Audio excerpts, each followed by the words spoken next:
अस्सलाम वालेकुम नाज़रीन, तारी सिराए प्रोग्राम स्पोर्ट्स अवर आऊं आहियां सूरज कुमार। नाज़रीन ॻाल्हि ॿोल कंदासीं सभ खां पहिरीं क्रिकेट जे हवाले सां त मोहसिन नक़वी जेका आहे पंहिंजा सभु अख़्तियारात जेको आहिनि उहो वक़ार यूनुस जे हवाले करे छॾिया आहिनि। हालांकि कल्ह ई शाहिद अफ़रीदी चयो हो त मोहसिन नक़वी खे या त वज़ीर दाख़िला रहणु खपे या त PCB चेयरमैन रहणु खपे, छाकाणि त इहे जेको ॿ उहिदा आहिनि उहो काफ़ी कंफ्यूजन जेको आहे पैदा कंदा आहिनि आवाम लाइ बि, ऐं पोइ परफॉर्मेंस बि उन क़िस्म जी कोन थी सघंदी आहे हिकिड़े माण्हू लाइ, छाकाणि त ॿई उहिदा जेको आहे इंतिहाई इंपॉर्टेंट आहिनि। ऐं जंहिंजे करे असां ॾिठो त पाकिस्तान जी जेको आहे परफॉर्मेंस आहे क्रिकेट में उहो काफ़ी हेठि वई आहे। शायदि उन वजह सां मोहसिन नक़वी साहब जेको आहे इहो फ़ैसिलो कयो त जेतिरा बि इख़्तियारात आहिनि क्रिकेट जे हवाले सां, यानी सिलेक्शन कमेटी ऐं हेड कोचिस आहिनि जेका वाइट बॉल जा रेड बॉल जा, उन्हनि सभिनी खे जेका आहे वक़ार यूनुस साहब ॾिसंदा, ऐं मोहसिन नक़वी साहब जेको आहे उहो चैम्पियन ट्रॉफी जेको तयारियूं आहिनि उनखे फोकस रखंदा ऐं उन ते जेको आहे नज़र रखंदा। उनखां पोइ ॿी जेका ख़बर आहे उहो पेरिस ओलंपिक्स जे हवाले सां आहे। असां कल्ह बि इहो हिन ते असां गुफ़्तगू कई त पाकिस्तान मां 25 करोड़ जी आवाम आहे ऐं जितां सिर्फ़ु 7 जेका आहिनि एथलीट्स विया आहिनि, ऐं उन में हॉकी जी टीम न आहे। हॉकी जी उहा टीम जंहिं 3 दफ़ा गोल्ड मेडल खटिया आहिनि ओलंपिक्स में, ऐं 3 दफ़ा सिल्वर मेडल खटिया आहिनि, ऐं 2 दफ़ा जेको आहे ब्रॉन्ज़ मेडल खटिया आहिनि हॉकी जी टीम। पाकिस्तान हॉकी जी टीम टोटल असां 10 जेको आहे मेडल खटिया आहियूं 77 साल जी तारीख़ में, जंहिंमां 8 मेडल जेको आहे हॉकी जी टीम खटी आहे। ऐं उहा हॉकी जी असांजी नेशनल टीम हिन दफ़े जेको आहे पेरिस ओलंपिक्स में क्वालिफाई न करे सघी। सिर्फ़ु हिन दफ़े ई न, मुसलसल 3 दफ़ा जेको असां क्वालिफाई न करे सघिया आहियूं। लास्ट टाइम जॾहिं टोक्यो ओलंपिक्स हुयो उनमें बि असांजी टीम न हुई हॉकी जी, उनखां पहिरीं बि ओलंपिक्स में असांजी टीम जेको आहे क्वालिफाई न करे सघी। त उनजे पोयां वजह छा आहे, हुन ते ॻाल्हि ॿोल कंदासीं त असांजी हॉकी जी टीम एतिरी डिक्लाइन छो थी वई आहे। उहा टीम जेको 4 दफ़ा वर्ल्ड कप खटियल आहे ऐं 3 दफ़ा गोल्ड मेडल खटियल आहे ओलंपिक्स में, 3 दफ़ा सिल्वर मेडल खटियल आहे, उहा एतिरी सुठी परफॉर्मेंस खां पोइ जेका आहे, इवन इंडिया बि हिकिड़ी दफ़ा वर्ल्ड कप खटी आहे हॉकी जो, ऐं पाकिस्तान जी टीम 4 दफ़ा मोस्ट बाय एनी टीम जेको वर्ल्ड कप खटी आहे। हिन एशिया कप जी ॻाल्हि कयूं उनमें बि असां जेको चैम्पियन रहियासीं, ऐं अज़लान शाह जेको कप थियो हुयो उनमें बि असां खटियासीं, पर हिन दफ़े जेको ओलंपिक्स में पाकिस्तान टीम हॉकी जी नज़र न पई अचे। ऐं जेके 7 असांजा एथलीट विया आहिनि उन मां जेको आहे स्विमिंग में जेको असां आख़िरी नंबर ते आयासीं, 25 टोटल स्विमर्स हुया, उनमें असां 25 नंबर असांजो हुयो। ऐं उनखां पोइ जेको शूटर्स जो जेको मुक़ाबिलो उहो बि असां हारे वियासीं। हाणे उमेदु सिर्फ़ु अर्शद नदीम आहे, ऐं जंहिंजो मुक़ाबिलो जेको आहे 6 अगस्त ते थींदो। अर्शद नदीम जो जेको जेवलिन थ्रो में उहो कॉम्पीट कंदा, ऐं 8 अगस्त ते जेका आहे उनजो फाइनल आहे। बहरहाल उमेदूं पूरियूं आहिनि, अर्शद नदीम आहिनि। उनखां पोइ चैम्पियन ट्रॉफी जे हवाले सां बि ॻाल्हि ॿोल कंदासीं, तयारियूं किथे पहुतियूं आहिनि, छाकाणि त पाकिस्तान इहो मेज़बान आहे हिन चैम्पियन ट्रॉफी जो। हालांकि कल्ह जेको आहे ACC जेको आहे इंडिया खे 2025 एशिया कप जी जेका मेज़बानी सौंपे छॾी आहे, ऐं 2027 जेको ODI फॉर्मेट में एशिया कप थींदो उनजी मेज़बानी बांग्लादेश कंदो। ओवरऑल इन सभिनी शयुनि ते ॻाल्हि ॿोल कंदासीं। असां गॾु पहिरीं त मौजूदु आहिनि अली हसन साहब, स्पोर्ट्स जो जर्नलिस्ट आहिनि, काफ़ी गहरियूं नज़रूं हूंदियूं आहिनि स्पोर्ट्स ते, इनसाइट्स ख़बरूं हूंदियूं आहिनि इन वटि।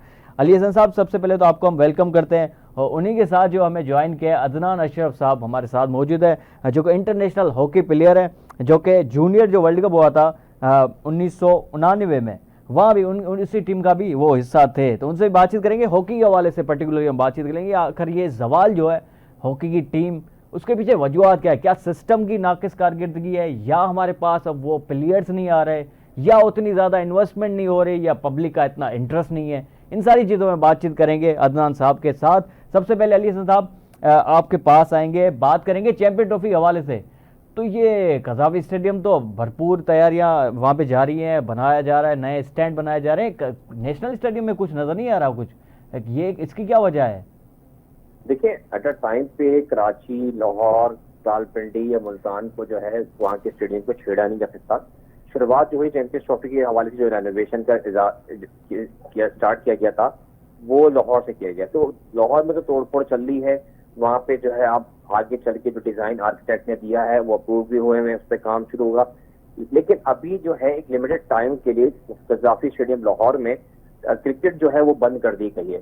तो सीजन के जितने मैचेस होंगे मुल्तान में होंगे, रावलपिंडी में होंगे, या फिर कराची में होंगे। अब रही बात कराची की, जो कि खुद भी इसमें मेजबानी की फहरिस्त में शामिल है चैंपियंस ट्रॉफी 2025 की, तो उसके लिए कहा जा रहा है कि अभी जो है बांग्लादेश टीम आ रही है, अगस्त में खेलेगी टेस्ट मैच, उसके बाद इंग्लैंड की टीम टेस्ट मैच खेलेगी, फिर डोमेस्टिक सीजन भी है।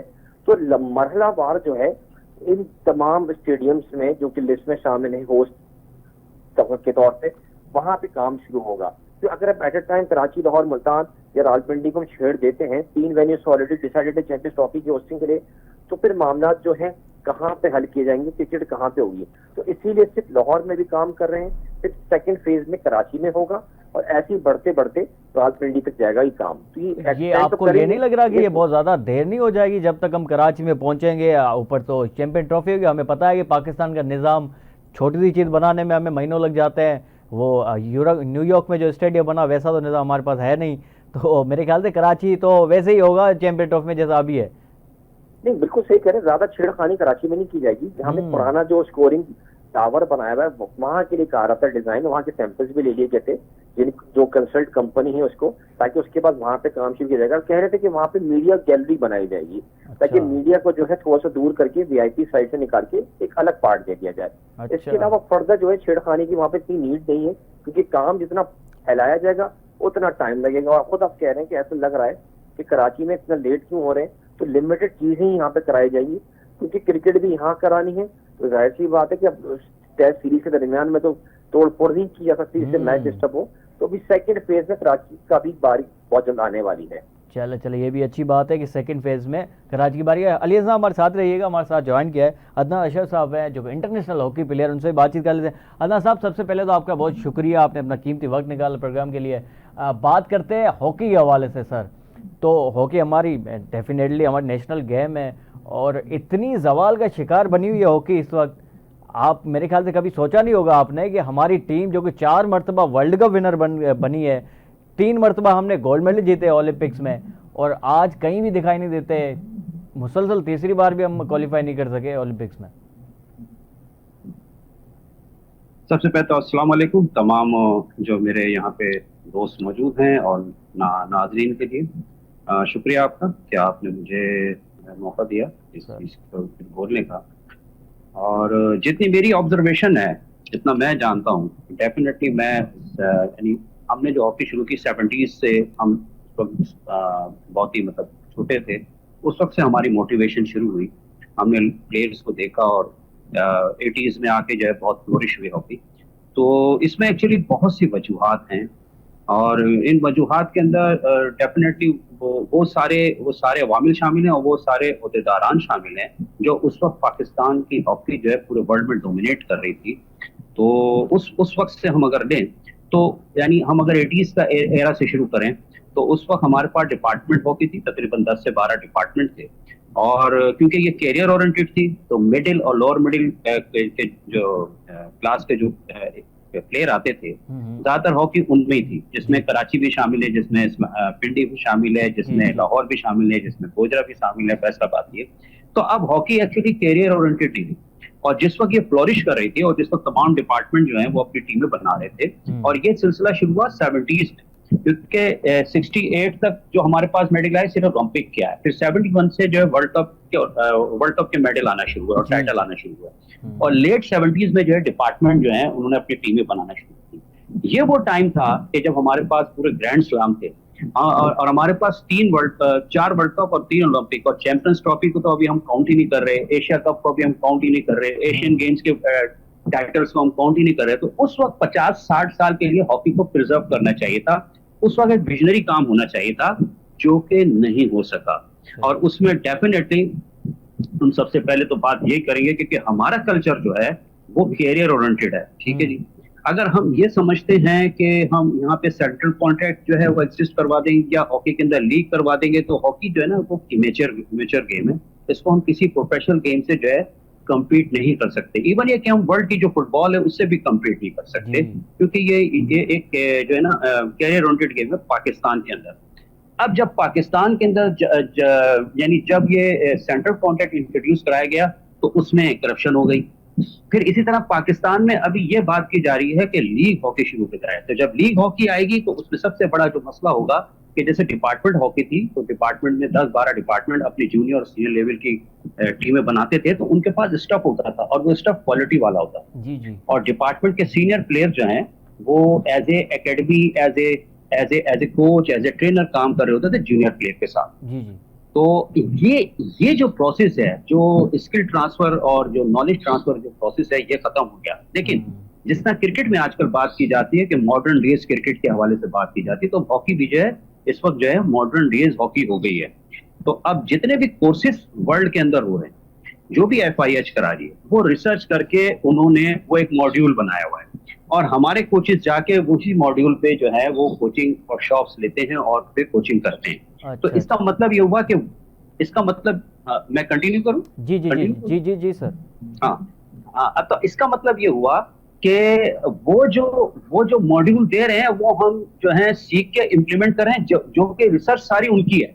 तो हम रिसर्च पे या टेक्नोलॉजी पे हम ये नहीं कह रहे कि वो नहीं होनी चाहिए, क्योंकि अब ये 90s की 80s की हॉकी नहीं रही, ठीक है जी। अब सही। इसमें बड़ी मॉडर्न चीजें आ गई हैं, इसमें रूल्स और रेगुलेशन भी बड़े डिफरेंट चेंज हुए। जी जी, यही मेरा लेकिन सवाल हमारे था यहाँ अदनान साहब, यही मेरा सवाल था यहाँ पे। जी जैसे क्रिकेट बहुत ज्यादा तब्दील हो चुकी है, पहले हम देखते थे कि यार T20 क्रिकेट नहीं थी, अब क्रिकेट काफी फास्ट हो गई है। वक्त के साथ हमने अपनी क्रिकेट को बेहतर नहीं किया, शायद थोड़ा हम पीछे रह गए अभी क्रिकेट में। ऐसा ही नहीं है कि हॉकी के साथ भी, कि हम पहले हॉकी उसी मयार की खेलते थे, लेकिन जैसे ही चेंज हुई हॉकी हम थोड़ा पीछे रह गए, हमने वक्त के साथ अपने आप देखें को तब्दील नहीं किया। देखिए, दो चीजें हैं सूरज साहब, मैं इसमें बताऊं दो चीज। जी पहली बात तो यह है कि हमने हमने अपने हमारा जो कैरियर ओरिएंटेड हॉकी थी वो हमारी खत्म हो गई, जीरो हो गई, ठीक है। फिर दूसरी बात ये कि जो मॉडर्न हॉकी है उसको हम एक्सेप्ट नहीं कर रहे। देखिए, हमने भी 80s और 90s, हमने 80s में स्टार्ट किया, 90s की हॉकी खेली और बहुत पीक टाइम की हॉकी खेली। जी लेकिन जब तक हमारे अंदर ये एक्सेप्टेंस नहीं होगी कि modern hockey is a different thing, और जो उस वक्त की जो हम एशियन स्टाइल खेलते थे इज अ डिफरेंट थिंग, जब तक ये एक्सेप्टेंस नहीं होगी तो हम कोई काम नहीं कर सकते। दूसरी बात ये कि अभी मैं पिछले दिनों इंटरव्यू सुन रहा था जी, ताहिर जमान का, मेरे साथी। एक्सपेक्टेंस सर क्यों नहीं है, कबूलियत क्यों नहीं है, ये भी थोड़ा बताएं सर। देखिए, बात यह है कि इसका एक वेरी सिंपल है, मैं किसी को ब्लेम गेम नहीं देना चाहता। अगर मैं भी 80s में स्टार्ट किया और 90s की पीक हॉकी खेली है, तो मैं ये समझता हूं कि मुझे उस प्लेयर के फ्रेम ऑफ माइंड से बाहर आना चाहिए। अब मैं वो प्लेयर नहीं रहा, जी जी अब मैं as a trainer, as a coach हूँ, एज एडमिनिस्ट्रेशन मुझे काम करना पड़ेगा। तो इसलिए मुझे उस फ्रेम ऑफ माइंड से, प्लेयर के फ्रेम ऑफ माइंड से निकलना पड़ेगा कि मैं 84 का ओलंपिक जीता हुआ हूँ, या 94 का वर्ल्ड कप जीता हुआ हूँ, या एशियन गेम जीता हूँ। मुझे उस फ्रेम ऑफ माइंड से निकलना पड़ेगा। और ये 2015 की बात बता रहा हूँ, हमने एक कोचिंग एजुकेशन प्रोग्राम शुरू किया था, जो ताहिर जमान ने अभी पिछले दिनों एक बात की एक इंटरव्यू में कि एक हमारा थिंक टैंक होना चाहिए। 2015 के उस एजुकेशन कोचिंग का जो वर्कशॉप था, उसमें ताहिर जमानी ये कोर्स कंडक्ट करा रहे थे। मैंने ये सजेशन दी थी, क्योंकि सजेशन मांगी गई थी कि एक जो है थिंक टैंक हॉकी के अंदर बनना चाहिए, जी जो कि डेफिनेटली प्लेयर तो हो, लेकिन वो मॉडर्न हॉकी को भी जानते हैं, क्वालिफाइड लोग हों। तो उसमें हम ये कर सकते हैं कि अपना मॉड्यूल डेवलप कर सकते हैं, और हमारी जो स्किल्स हैं एशियन स्टाइल की, उसको हम किस तरीके से मर्ज कर सकते हैं मॉडर्न हॉकी में। तो अच्छा ये एक रिसर्च बेस्ड प्रोग्राम जो कि बस किसी से शुरू नहीं हुआ, और ये मैं 2015 में पाकिस्तान हॉकी फेडरेशन को उस वक्त में ये सजेशन दे चुका था। इसी अच्छा तरीके सर, से यहीं पे मैं आपको होल्ड करना चाहूंगा। हमारे साथ अली हसन साहब है, इनकी बड़ी गहरी नजर होती है, वो स्पोर्ट्स जर्नलिस्ट पे। अली साहब, आप ये कवर भी करते हैं, हॉकी को भी कवर करते हैं, क्रिकेट को करते हैं, ये आप कैसे देख रहे हैं आपके कैरियर में कि हॉकी का जो इंटरेस्ट है लोगों में वो कम हुआ है या उतना ही है, आप कैसे देख रहे हैं सर? देखिए, जब दिल टूटना शुरू हो जाते हैं तो फिर इंटरेस्ट भी जो है खुद ब खुद खत्म होता चल जाता है। हम रहते हैं माजी की दुनिया में। जी जैसे ये बात कर रहे थे हमारे इंटरनेशनल प्लेयर, बिल्कुल सही कह रहे हैं कि क्रिकेट गुजरते और की तरह हॉकी भी गुजरते वक्त के साथ जो है बदल चुकी है। मॉडर्न हॉकी है, हम खेलते हैं क्लासिक वाली। अब कोई गोरा आता है तो थोड़ा बहुत हमें बेहतरी आती है, फिर हम पीछे चले जाते हैं। जब मैं बीच में भी कवर कर रहा था तो बीच में कोविड से पहले तक जब तक हालात थे, फाइनेंशियली इतने ज्यादा स्ट्रॉन्ग नहीं थे, बट हम परफॉर्मेंस देते थे। चाहे हम इंडिया जाएं, चाहे हम यूरोप जाएं या कहीं और जाएं, हमारी परफॉर्मेंस होती थी। लेकिन जब पैसे वक्त पे नहीं होंगे, इंसेंटिव प्रॉपर नहीं मिलेंगे, सेंट्रल कॉन्ट्रैक्ट अच्छा नहीं होगा, तो फिर खिलाड़ी किस दिल से खेलेगा? फिर वो ये कोशिश करते हैं कि मुल्क से बाहर जाए। अभी भी कितने नौजवान प्लेयर जो हैं वो इंग्लैंड में बैठे हुए हैं, यूरोप, हॉलैंड चले गए, कुछ ऑस्ट्रेलिया मुंतकिल हो रहे हैं।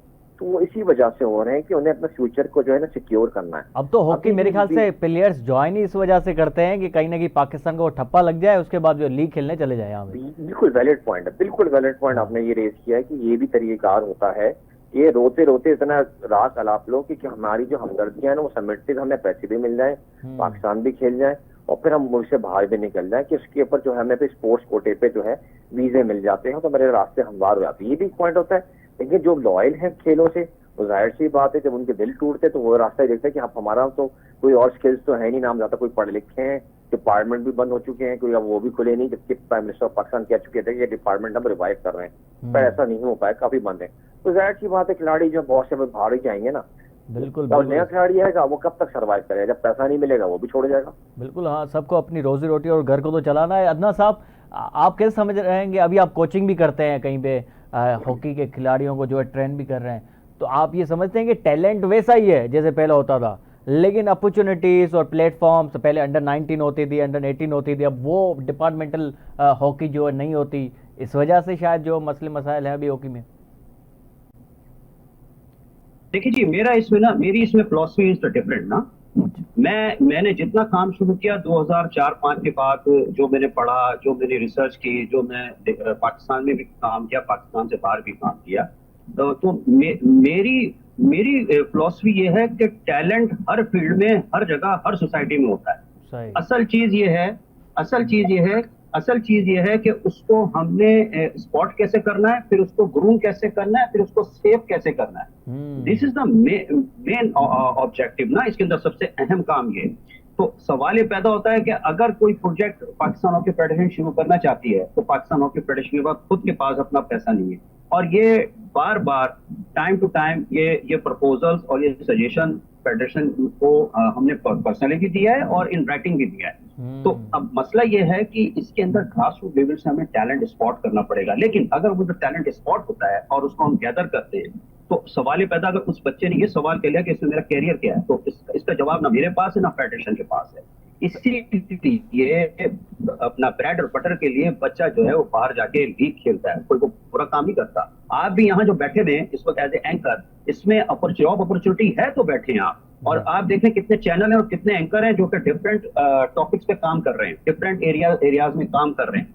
तो ये सारी चीजें कैरियर ओरिएंटेड नहीं होंगे जब तक कुछ नहीं होगा। हमारा कल्चर यही है। मैं आज इस चीज को बता दूं कि हमारा कल्चर सिर्फ और सिर्फ कैरियर ओरिएंटेड है, और इसमें मैं ये समझता हूं कि अगर हमने सिर्फ इसी में रहे कि हम फेडरेशन के ओहदेदार बन जाएं, और फिर उस फेडरेशन के ओहदेदार बनने के बाद हम एशियन हॉकी फेडरेशन के मुस्तकिल मेंबर बन जाएं, और फिर उसके बाद FIH के अंदर मुस्तकिल मेंबर बन जाएं, तो इसका फायदा है कि इंडिविजुअल को तो हो सकता है, लेकिन उस गेम जिसकी वजह से आज अल्लाह ने हमें इज्जत दी है, लोग हमें जो थोड़े बहुत जानते हैं या हम जो ये बात कर रहे हैं, तो उस गेम को हम प्रमोट नहीं कर सकेंगे। आप मेरी बात मतलब मैं जो समझाना चाह रहा हूँ, इसको बड़ा विजनरी देखना पड़ेगा। अगर विजनरी नहीं देखेंगे, इंडिविजुअल कैपेसिटी नहीं देखेंगे कि मैं एज ए ओहदेदार आ जाऊं, और आपको पता है कि जो इलेक्टोरल प्रोसेस है उसके अंदर इतनी डर्टी पॉलिटिक्स है। किसी भी जगह पे चले जाएं हम पाकिस्तान में, किसी भी लेवल पे देख लें कि उसमें जो है right person for the right job आ ही नहीं सकता आज तक। अब देखें दुनिया इतनी तरक्की कर गई है, और मैं ये बात कहता हूँ हर प्लेटफॉर्म पे कहता हूँ कि पाकिस्तान हॉकी फेडरेशन ने किसी भी जॉब को एडवर्टाइज नहीं किया आज तक। अच्छा। किसी भी जॉब को एडवर्टाइज नहीं किया कि ये एडवर्टाइज करें as a coach, as a trainer, वो अपना प्लान लेके आए कि आपके पास क्या प्लान है। तो ये काम जो है हमारे यहाँ नहीं, बस हमारे यहाँ जो है कि उसको कोच लगा दिया गया या बाहर से कोच ले आए गए। तो सवाल ये पैदा होता है कि हमारे पास जो स्टफ है, जो टैलेंट है वो मौजूद है, लेकिन स्पॉट करके इसको ग्रूम करना और फिर उसको हाई परफॉर्मेंस लेवल तक जाना, उसको एक्सपीरियंस दिलाना, इसकी पूरा प्रोसेस है, लॉन्ग टर्म प्रोसेस है। एकदम ये 24 घंटे के अंदर रिजल्ट नहीं आएंगे। अभी भी आपके पास जो ओलंपिक में जो 7 एथलीट गए हैं, मुझे ये बताएं कि इससे पहले क्या ये पता था कि वो क्या तैयारी कर रहे हैं या उनको कितनी सपोर्ट मिली है? और आप भी लोगों ने, मीडिया पर्सन ने ये कवरेज की है कि उनको प्रैक्टिस के लिए जो है फैसिलिटीज तक अवेलेबल नहीं है। सवा एक अर्शद नदीम के किसी को कख नहीं पता था कि कौन बंदा है, कहाँ से आया है, क्या उनकी ट्रेनिंग हुई है। एक अर्शद नदीम का ही हमको पता था। देखिए मेरी बात सुने अर्शद, देखिए एक मेरी बात सुने, यहाँ पे आपके मीडिया पर्सन की बात करते हैं, जो कि मैं इसको बड़ा अपोज करता हूँ कि यार विक्ट्री तो आए, उसके बाद फिर ऐसा कहीं नहीं होता, ऐसा कहीं नहीं होता। आप यूरोप को तो बहुत दूर की बात है, आप इंडिया में चले जाएं, आप मलेशिया में चले जाएं, अभी तो यूरोप को आप बहुत दूर रखें। इन्वायरमेंट पहले दी जाती है, उन प्लेयर की वेलफेयर पे काम होता है। जब तक वो फ्री ऑफ माइंड नहीं होगा, साइकोलॉजिकल वो नेगेटिविटी से बाहर नहीं निकला हुआ होगा, तो मुझे बताएं कि वो क्या परफॉर्मेंस देगा। हम जब खेलते थे और हम विक्ट्री स्टैंड पे भी खड़े होते थे, हमारे पास स्पोर्ट्स मसाजर नहीं होता था यार। अच्छा। हमारी सिर्फ जॉब्स होती थी और हमें डेली मिलती थी, हम उसी पे पाकिस्तान को जो है ना वो परफॉर्म प्लेयर करके देते थे और मेडल लाते थे, और गोल्ड मेडल और अपना सिल्वर मेडल लाते थे। ऐसा नहीं है कि हमारे को कोई उस वक्त जो है बहुत हमारी जॉब्स होती थी, ये हमारा एक मेंटल सेटिस्फेक्शन होता था। लेकिन उस वक्त भी हमारे पास स्पोर्ट्स मसाजर नहीं होता था। फिजियोथेरेपिस्ट नहीं होता था। और 80s के अंदर जब हमने हॉकी शुरू की तो हमने ये सुना कि जनाब ऑस्ट्रेलिया के अंदर हॉकी इंस्टीट्यूट जो है वो डेवलप हुआ है। तो हमारे जो उस वक्त करता धरता लोग थे, हम तो उस वक्त खेल रहे थे, प्लेयर थे, बिल्कुल बिल्कुल। हमारे जो उस वक्त के जो लोग थे जो दुनिया घूम रहे थे, एडवाइजरी बोर्ड के FIH के वो मेंबर भी थे, पाकिस्तान हॉकी फेडरेशन में भी थे, हॉकी के वो जारी बातें के सारे एडमिनिस्ट्रेशन देख रहे थे। उनके जहन में क्यों नहीं बात आई कि पाकिस्तान के अंदर भी ऐसे इदारे कायम होने चाहिए और थिंक टैंक डेवलप होना चाहिए और क्वालिफाइड लोग आने चाहिए। ये सवाल उस वक्त क्यों नहीं उठे? और जब हम बात करते हैं माजी की तो हम ये देखते हैं कि जनाब वो बहुत बड़े एडमिनिस्ट्रेटर थे, बहुत जबरदस्त वो मैनेजमेंट चलाते थे, लेकिन वो विजनरी नहीं थे। तो विजनरी इसलिए नहीं कि उस वक्त डिपार्टमेंट हॉकी चल रही थी, प्लेयर एक के पीछे एक आ रहे थे, और ये सिर्फ और सिर्फ, और आज भी अगर सिर्फ 50,000 की जॉब दे दी जाए ना, 50,000 पाकिस्तानी 8 से 10 डिपार्टमेंट के अंदर जॉब दे दी जाए, आपको 6 महीने में आप देखेंगे आपके पास क्वांटिटी ऑफ प्लेयर होगा। और ये मैं एक बार बता दूं आपको कि जो प्लेयर खेल रहा होता है ना, उसको तो आप किसी ना किसी तरीके से फैसिलिटेट कर रहे होते हैं, लेकिन जो प्लेयर पाकिस्तान टीम में सिलेक्ट नहीं होते, अगर आप उनको वेलफेयर नहीं करेंगे, आप उनके ब्रेड एंड बटर का जो है ख्याल नहीं रखेंगे, यानी उनको कैरियर ओरिएंटेड नहीं होगा, तो मुझे ये पता है डोमेस्टिक स्ट्रक्चर के अंदर जो कंपटीशन होते हैं उसमें कंपटीशन कैसे आएगा? क्वालिटी कंपटीशन नहीं आ सकता। बिल्कुल। तो ये जो मैच प्रैक्टिस है वो आपको डोमेस्टिक सर्किट पे नजर आएगी, और उसके लिए डेफिनेटली जो प्लेयर पाकिस्तान टीम में सिलेक्ट। बिल्कुल अदनान साहब, आपने बहुत खुले तरीके से हमको समझाया पूरा स्ट्रक्चर। बहुत सारी खामियां हैं स्ट्रक्चर में, मैनेजमेंट की बहुत सारी गलतियां हैं, और इसमें कोई देखता भी नहीं है, चेक एंड बैलेंस का भी सिस्टम नहीं है। क्रिकेट में तो चलो फिर भी सबकी नज़रें होती है, लेकिन हॉकी की तरफ काफ़ी इंटरेस्ट भी पब्लिक में कम हो गया। जैसे अली हसन साहब ने कहा कि परफॉर्मेंस होती है तो सब देखते हैं। बहुत शुक्रिया सर आपका, आपके कीमती वक्त के लिए, प्रोग्राम के लिए आपने निकाला। अली साहब हमारे साथ रहेगा, ब्रेक का कहा जा रहा है, ब्रेक के बाद नाज़रीन वापस ईंदासीं क्रिकेट ते ॻाल्हि ॿोल कंदासीं, पेरिस ओलंपिक्स ते ॻाल्हि ॿोल कंदासीं, वापस ईंदासीं ब्रेक खां पोइ।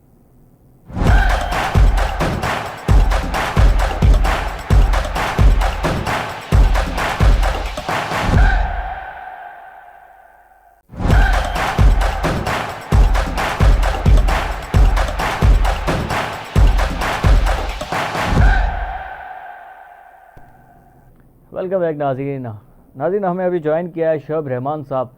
शोएब भाई, आपको हम वेलकम करते हैं प्रोग्राम में, और बात करते हैं मोहसिन नकवी के हवाले से। उन्होंने अपने सारे इख्तियार जो है क्रिकेट के वो सौंप दिए हैं वकार यूनुस साहब को। आप भी हमेशा ये कहते थे कि उनको एक ही ओहदा रखना चाहिए, भर वक्त एक ही ओहदा रखना चाहिए। वज़ीर दाखिला भी हैं वो, अब PCB चेयरमैन भी थे वो। तो आप क्या समझते हैं कि सर ये सही फैसला है उनका? ये बज़ाहिर तो वैसे अच्छा फैसला है कि चलो ठीक है, तो क्रिकेटर जिसकी एडमिनिस्ट्रेशन अच्छी हो उसको लेना चाहिए। मगर वकार यूनुस के मामले में थोड़ा सा ऐसा है कि वकार यूनुस 2-3 दफा टीम में आ चुके हैं, मगर कोई खातिर ख्वाह उनके ख्याल से कोई ऐसे नताइज सामने आए नहीं। सही। तो अब बहरहाल अब ये वकार यूनुस को लेकर आए तो ये तो एक अच्छा फैसला है कि जनाब उन्होंने वकार यूनुस को या किसी एक क्रिकेटर को तमाम इख्तियारात दे रहे हैं। अब उम्मीद करते हैं कि, मेरा एक मानना ये था कि जनाब उन क्रिकेटर्स को दोबारा ओहदे ना दिए जाएं कि जिनको हम बार बार आजमा चुके हैं, और इतना कोई हमें खातिर का फायदा नहीं। अब बहरहाल देखते हैं कि जनाब वकार यूनुस क्या करते हैं। ये थोड़ा सा मेरा इस पे इख्तिलाफ था। वैसे ही वकार यूनुस तो आगे वापस सुना है कि वाब रियाज भी वापस आ रहे हैं कहीं ना कहीं, वो उसको भी फिक्स करने की कोशिश की जा रही है अंडर 19 तो अब इससे अंदाजा लगा लो ना कि इसके पीछे कौन सा दिमाग चल रहा है, कौन सी साइंस है जनाब, कौन सी चिड़िया है, कौन सा गधा है कि जनाब वो जो इन्हीं को जनाब बरकरार रख रहा है। अगर वहाब रियाज जैसे लोग दोबारा आ रहे हैं तो क्रिकेट का तो फिर वो अल्लाह ही हाफिज है ना हमारे फ्यूचर का। बिल्कुल सही बात है। बहरहाल ये आप हमेशा कहते थे कि मोहसिन नकवी साहब को जो एक ही ओहदा रखना चाहिए, तो अभी उनका सारा फोकस जो है चैंपियन ट्रॉफी पे होगा। वकार यूनुस साहब जो है वो क्रिकेट के मामला संभालेंगे। बहरहाल ये है खबर। शोएब भाई आखिर में खबर जो हमें उसमें ओलंपिक के हवाले से नजर आ रही है, शायद इस पे डिस्कस हो चुका, अरशद नदीम।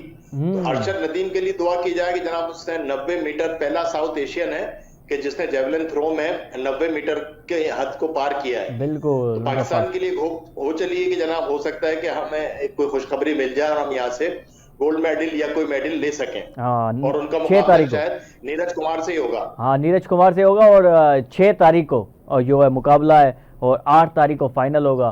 तो वी होप कि एक एटलीस्ट मेडल जो है, गोल्ड ना सही सिल्वर ही आ जाए, एक तो मेडल आ जाए। 7 बंदे गए हुए हैं सर एथलीट, और उनके साथ जो है 11 बंदे ऑफिशियल थे। कल एक और खबर आई है कि उनके साथ पॉलिटिशियंस वगैरह सारे भी गए हुए हैं, उन सबको मिलाते 27 बंदे गए हुए हैं पेरिस में, और जिसमें इसी से चीज से तो इस सियासी मामलात ने तो बेड़ा गर्क किया ना कि इन पॉलिटिशियंस का इन स्पोर्ट्स से क्या वास्ता। वो सिर्फ एक जनाब घूमने फिरने के लिए, अय्याशों के लिए वो पब्लिक स्पोर्ट जो है पब्लिक बेड़ा गर्क में। पब्लिक के पैसों पर गए हुए हैं। राना सनाउल्लाह साहब की हमने कल बात की थी प्रोग्राम में, आज दोबारा आपसे भी बता देते हैं कि राना सनाउल्लाह साहब जो है एम्बेसडर के तौर पर गए हुए हैं पाकिस्तान ओलंपिक्स के। हाँ, तो अब जब ये जनाब सियासी ओहदे जो है ये लोग इस किस्म के बेनिफिट उठाएंगे तो हमारी स्पोर्ट्स क्या ये रिजल्ट आएगा जो हुआ है। तो अब इसमें हम क्या कह सकते हैं कि जनाब तमाम इदारों का बेड़ा गर्क कर दिया सियासी मदाखलत ने।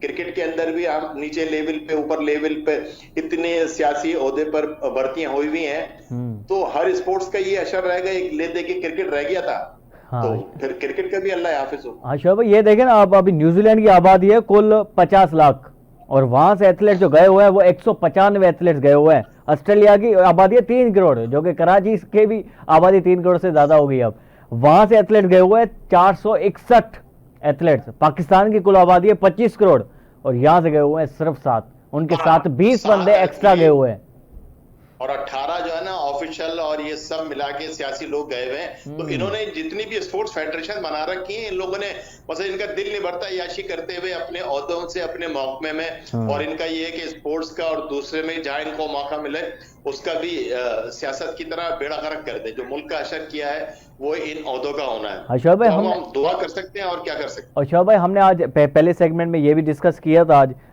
कि पाकिस्तान को जो 10 मेडल जीता है ओलंपिक्स में, जिनमें से 8 मेडल्स हम हॉकी में जीते हैं, बाकी सिर्फ 2 हम मेडल जीते। एक हमने रेसलिंग में जीता है, एक हमने बॉक्सिंग में जीता है। बॉक्सिंग में जीता था, और जिसके अंदर हम 8 मेडल जीते हैं। आज स्पोर्ट्स का तकरीबन नामो निशान जो है ना हमने खत्म कर दिया। ये सिर्फ सियासी मदाखलत की वजह से और ये आपस की चपखलिश की वजह से। इख्तियारात की जंग है, वहां भी सियासी भर्तियां हैं। जो हुकूमत आती है वो अपने बंदे हॉकी फेडरेशन में अपॉइंट कर करके आज वो असर कर दिया कि जनाब ओलंपिक के लिए उस गेम के अंदर हम क्वालिफाई नहीं कर पा रहे। कितने शर्म की बात है। शर्म की बात है। शोभ भाई 77 सालों में हमने सिर्फ 10 मेडल जीते। जापान ने 4 दिनों में 10 से ज्यादा जीत लिए।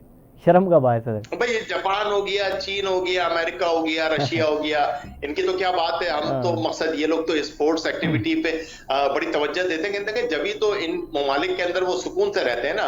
हमारा नौजवान जो है क्यों परेशान रहता है, क्यों दूसरी एक्टिविटीज का शिकार हो जाता है। उसको स्पोर्ट्स की सरगर्मियां, उसको स्पोर्ट्स के मौके नहीं मिल पा रहे। ग्राउंड स्कूल के लेवल पर, कॉलेज की सतह पर, यूनिवर्सिटी की सतह पर, तो जनाब वो फिर दूसरी एक्टिविटीज में इन्वॉल्व होगा। वो तमाम ममालिक बचपन से ही स्कूल की सतह से ही इन एक्टिविटीज में सहूलियत हुकूमत देती है, तो वहां से एथलीट्स निकलते हैं। हमारे यहाँ से भी निकलना शुरू हो जाएंगे। आप वो सहूलियत तो हमें हमारे बच्चों को फराहम की जाए। बहुत शुक्रिया शोएब भाई, बहुत शुक्रिया, आपने अपना कीमती वक्त दिया। नाज़रीन, पाकिस्तान 77 सालन में सिर्फ 10 असां जेको मेडल खटायो। पहिरियों मेडल असां खटियो हुयो 1956 में, यानी 47 में असां आज़ादी वरिती, 56 में असांजो पहिरियों मेडल अची वियो हुयो जेको सिल्वर मेडल फील्ड हॉकी में। उनखां पोइ असां 60 में जेका आहे गोल्ड मेडल खटियो फील्ड हॉकी में ओलंपिक्स में। उनखां पोइ 64 में टोक्यो में जेका ओलंपिक्स आहे उते असां सिल्वर मेडल खटियो। 68 में मैक्सिको में असां गोल्ड मेडल खटियो। उनखां पोइ 84 में, 72 में, 60 में, 76 में, 92 ताईं बि असां जेको आहे हॉकी में असां मेडल खटियो। पर उनखां पोइ 1992 खां पोइ असांजो स्पोर्ट्स हॉकी जी अगरि हम स्पेशली असां हॉकी जी अगरि ॻाल्हि कयूं त हॉकी पोयां वई आहे, ज़वाल जो शिकार आहे। बहरहाल कंहिं बि मुआशिरे जो असां अगरि ख़ुशहाली जो अगरि अंदाज़ो लॻाईंदा आहियूं कंहिं मुआशिरे खे त इहो मुआशिरो ख़ुशहाल आहे, असां अंदाज़ो लॻाईंदा आहियूं हुनजे स्पोर्ट्स मां, हुनजे आर्ट मां, हुनजे कल्चर मां। असांजो शायदि स्पोर्ट्स बि, आर्ट बि ऐं कल्चर जेको आहे ज़वाल जो शिकार, इन करे असांजो मुआशिरो जेको आहे ख़ुशहाल न आहे। बहरहाल उमेदु करे सघूं था असांजो मुआशिरो बि तरक़ी करे, असांजो स्पोर्ट्स बि तरक़ी करे। इन दुआ सां गॾु असांखे इजाज़त ॾींदा। पंहिंजो ख़्यालु रखंदा। अल्लाह हाफ़िज़।